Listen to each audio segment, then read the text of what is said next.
वेद स्वस्या प्रयन्ति पत्यां स्वस्तिमभ्युर्गति स्वस्ये वेद प्रयन्ति स्वस्तोद्यन्ते स्वस्तोद्यन्ते स्वस्ति न इन्द्रो वृद्धस्रवाः स्वस्ति न पूषा विश्ववेदाः स्वस्ति नस्तार्क्ष्यो हरिष्ठनेमिः स्वस्ति नो बृहस्पतिर्दधानम् अष्टो देवावतमस्तो अज्ञातः नदस्रो देवी ददराश्रविष्ठाः परस्तानु संवत्सरेण उदग्र स्वस्ति मह्यं कुटुम्बाय शुद्धि वृद्धि अभ्युदय कर्मणे महाजनान् मह्यं ग्राम सर्वेषां एतत् ग्रामवासीनां जिलावत्तूर ग्रामवासीनां सर्वेषां भक्तजनानां संकल्पिता श्री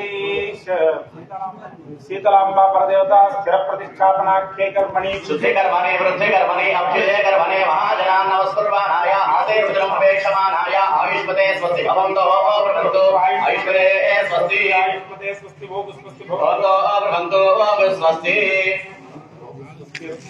मम सलयामवाजमानो मन्त्रं तदेवोपयातं इदोपक्रम अधिकोऽस्मन्तरा भूतां सो अस्मिनोऽप्रा सर्वामृतिभुजां संवैते विवक्षन्तो गायत्र्या सर्वतोद्वादशाहं परिभूय सर्वामृतिमाग्नोति सर्वामृतिपृत्नोति एवं वेद विद्यात्महत्ये नमसो वसत्या मित्रन्देव मित्रध्ययन्नास्तु अनुराधान् विशावर्धयन्तः तदन्ये वेमित्रदशवीराः त्रीणि वै देवानां वृत्तानि त्रीणि छन्दागं त्रीणि सवनानि त्रयैमे लोकाः तस्यामेव तद्वीर्य एषु लोकेषु प्रतिष्ठति अर्थिं भवन्तो भवन्तु अष्टामध्यस्तवृद्धिः मुखसमङ्गलतां धरेत् भगवान् वास्तोष्मति प्रियतां स्वस्ति पुण्याः समृद्धिरस्तु वर्षदसम्पूर्णमस्तु रामलपोत्राणां वृद्धिरस्तु नानावंशाभिवृद्धिरस्तु शान्तिः पुष्टिः तुष्टिश्चास्तु शुभं शुभमस्तु प्रणमिगो ब्राह्मणेभ्यः शुभं भवतु सर्वसम्पदस्तु प्रतिष्ठांग सर्वदेवता पूजन्तां शुचिवो हव्यामृत शुचि नागो शुचिगो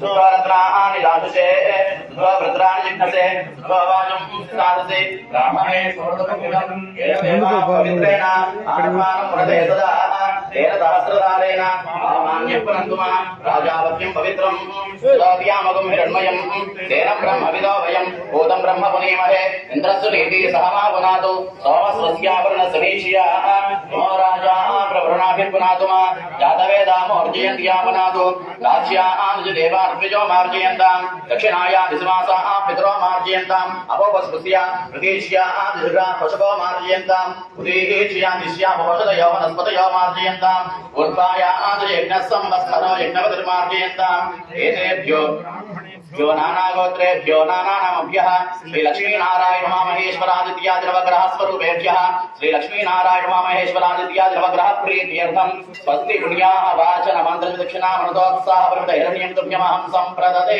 नमः ओं वास्तवोऽश्वते प्रतिजाने स्मात्स्वावेशो नमीको भवानः विद्वेमहे प्रतिदन्नो यद्वशन्नयेद्विपदेशं चतुष्पदे वास्तवोऽश्वते जन्मया धूमसदाते सुक्षेमहिरण्मया वागुमत्या आभाक्षेमतयोगे वरन्नो विभुजं वातस्वस्य विद्युनानः अमीवः वास्तवोऽश्वते विश्वारूपाण्या विशन्न तथा सुषेवयेदिनः शुभगं शुभम् वर्ष्णिमिं महद्भूतं वायसं देवतानां समत्सु बृहद्यसो नवविवारहेम अम्भोजमाङ्गिरिनगेन च स्वस्याग्रयं मनसा सुराक्ष्यं प्रजवानि शरणं प्रपद्ये स्वस्तं पादे स्वयन्नोऽस्तु शुभगं शुभं शुभगं शुभं शुभगं शुभं भूः शुभः शुभः वर्णं वास्तुवर्षं ब्रह्माण्विधास्थानं प्रवेशयामि प्राक्कुम्भादो नञ्जयाम्याकुम्भे ददावास्कुमा समुद्रे ब्रह्माण्डमावायध्वा चेत्वा तदस्तु पुण्याः उपाचरेत् बुधः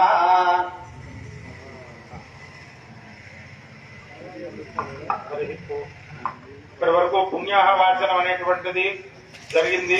అంతకు పూర్వం గణపతి పూజ గణేశుణ్ణి పూజ చేయకుండా మనం ఏ కార్యక్రమం చేయం అందరికీ తెలిసిందే. తర్వాత ఈ పుణ్యాహవాచనం వల్ల మనం చేయబోయేటువంటి యొక్క దేవాలయ ప్రాంగణం, ఈ ప్రాంగణంలో ఉన్న భక్తులు ద్రవ్యాలు అన్ని శుద్ధి అవ్వడమే కాకుండా పరిపూర్ణతను కూడా సంతరించుకుంటాయి. ఎందుకు అంటే ఏ కర్మలో లోపం లేకుండా చేయడం మానవునికి సాధ్యం కాదు. దైవ కర్మల్లో తెలిసి తెలియక కానీ ఏదో ఒక లోపం అనేది ఏర్పడుతుంది.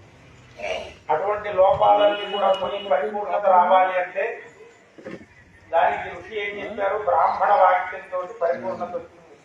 అందువల్ల అటువంటి బ్రాహ్మణ ఆశీర్వచనం అంతా కూడా ఈ పుణ్యవాక్యంలో ఉంది.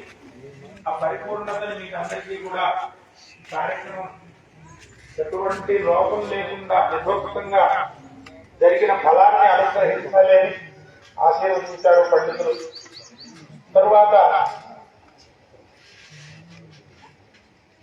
మనం ఈ ప్రతిష్ఠా కార్యక్రమంలో భాగంగా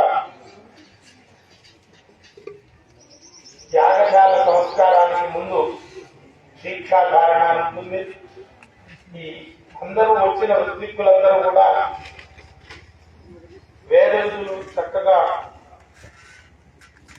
ఎంతో